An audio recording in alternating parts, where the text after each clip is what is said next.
The main character's story kicks off on a somber note. By the time he was just 10, Chang-jae already realized that his father wasn't a good man. Unfortunately, there wasn't much he could do about it. He was heartbroken, mourning the recent death of his mother. While Chang-jae was still grieving, his father wasted no time in finding a new wife, someone half his age. She was kind, with a warmth in her touch and a youthful beauty that contrasted sharply with the pain Chang-jae was enduring.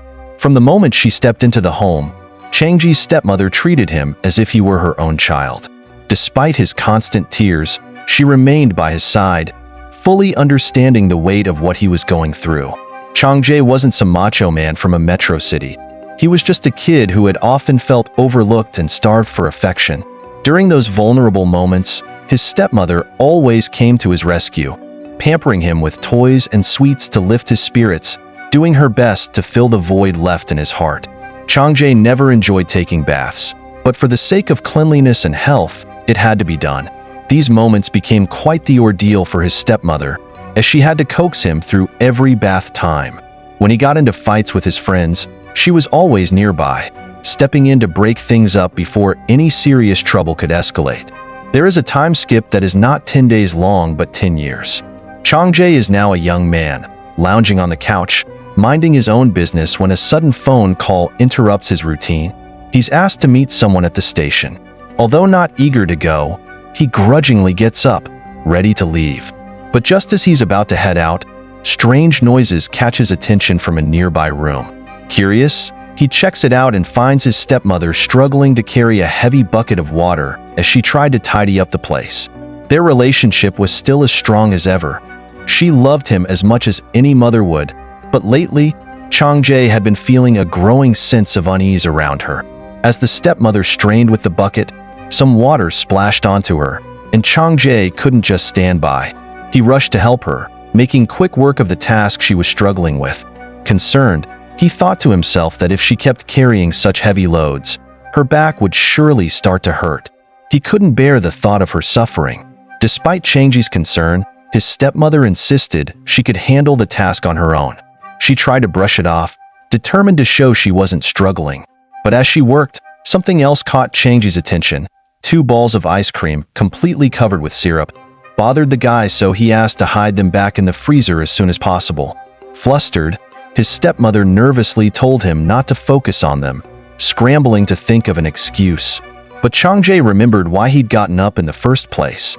Throwing on his stylish windbreaker, he casually warned her that he wouldn't be gone long, so she could wear whatever was comfortable while he was out. As he left, he made a conscious effort to avoid thinking about his stepmother's talents, keeping his focus on where he needed to be. In order to cope with his insatiable desire for adventure, he met up with his girlfriend, and they went to a hotel.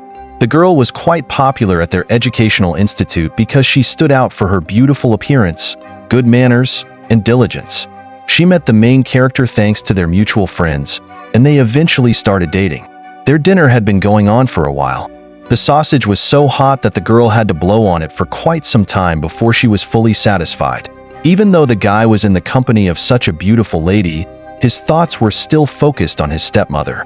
The attentive girlfriend quickly noticed that Chang-jae was distracted and decided to ask what was bothering him. But instead of answering, the guy offered to flip the hot dog bun. The girl, being a good cook herself, insisted that the bun should be held vertically so the sauce wouldn't leak, making it easier to place the sausage correctly.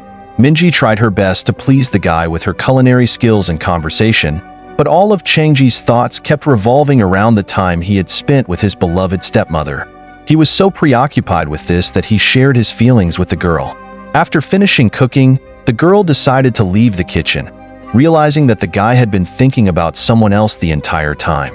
She was deeply hurt and said she didn't want to see him again.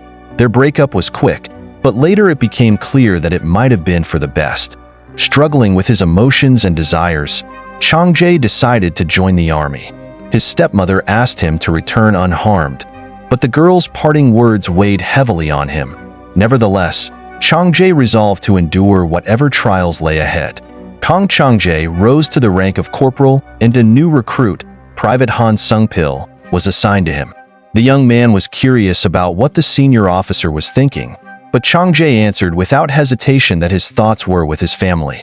Despite his deep love for his family, however, Chang-jae didn't share Sung-pil's admiration for his sister. Sung-pil adored his sister so much that, like Major Hughes, he showed her photo to everyone he met. Sung-pil even reasoned that he wouldn't mind if Chang-jae married his sister, since that would make them family. Yet, Chang-jae managed to calm the overenthusiastic private. Nevertheless, Sung-pil handed a photo card to the corporal, showing off his sister, who was undeniably a beauty. As fate would have it, Chang-jae had recently met the girl in the photo. Her name was Han Sung-gi, and she had been looking for a store that sold military clothes and supplies. The moment Chang-jae noticed her, he immediately called out to her. She was shocked when Chang-jae knew her name. Her tsundere personality didn't reveal itself right away, so he couldn't have predicted that she'd try to bite his hand in frustration. Chang-jae calmly explained that he was a senior officer of Sung-pil, but she was still worrying about how he had learned her name. Before the situation could escalate further, her brother suddenly ran up to them. Back in the present, Chang-jae was jolted from his memories by something strange. He had initially thought the guy nearby was about to show off another photo of his sister, but instead, the guy pointed toward a bizarre glow in the distance. The eerie light came from seemingly nowhere, and it unnerved them both. It was nighttime, yet the glow wasn't from the moon. It radiated from something far more mysterious and unexplainable. With wide eyes, they started speculating. Could it be a UFO? However, the immediate priority was to notify their colleagues about the emergency. Chang-jae rushed into the small building next to their post and reached for the phone. Meanwhile, the private remained outside, eyes locked on the mysterious glow. Just as Chang-jae attempted to make the call, a sudden and powerful electric discharge, like a bolt of Zeus's wrath, struck him, knocking him unconscious. Chang-jae finally started to regain consciousness after his stepmother had made several attempts to wake him. As he came to, confusion hit him hard. They had no idea how they'd ended up in what appeared to be a cave. Stranger still, all of his equipment had vanished. Though he was still wearing his clothes, his rifle and armor jacket were nowhere to be found, as if they had simply evaporated. Mind raced with possibilities, and his first thought was that they had been kidnapped.